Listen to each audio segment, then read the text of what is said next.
we're as sophisticated in our diplomacy as India is. You know, Australia is a lazy country that's always been able to rely on either the great power Britain or the great power of the United States. And we haven't had to have a sophisticated diplomacy because we're the big guy.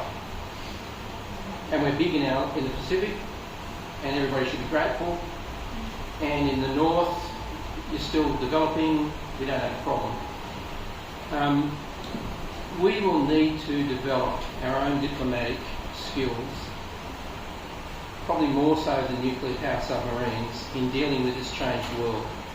We look at India and we see a sophisticated,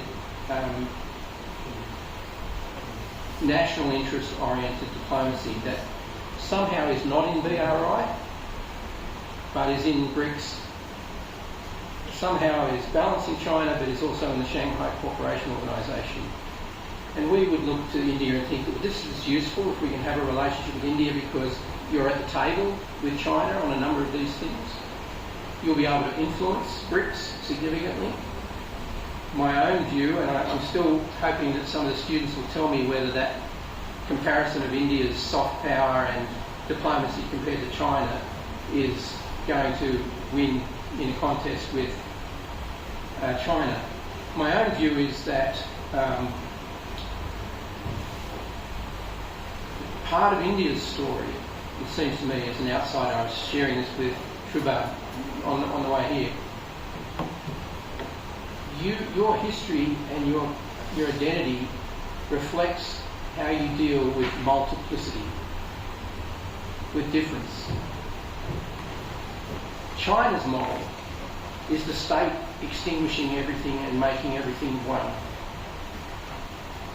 It basically, it disguises essentially a hand dominance for a start.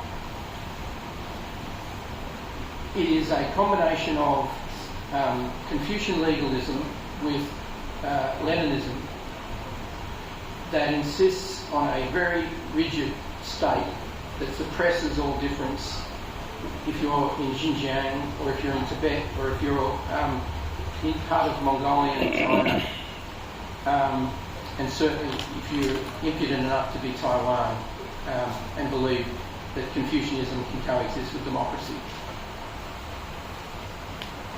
Ultimately, China can talk about the Global Civilization Initiative and differences, but in its own operation it doesn't accept difference, it only accepts uniformity.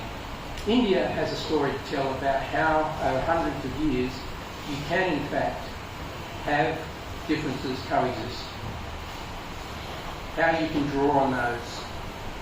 And I think that's a story that will allow, if it's told well, for a very competitive narrative in the Global South.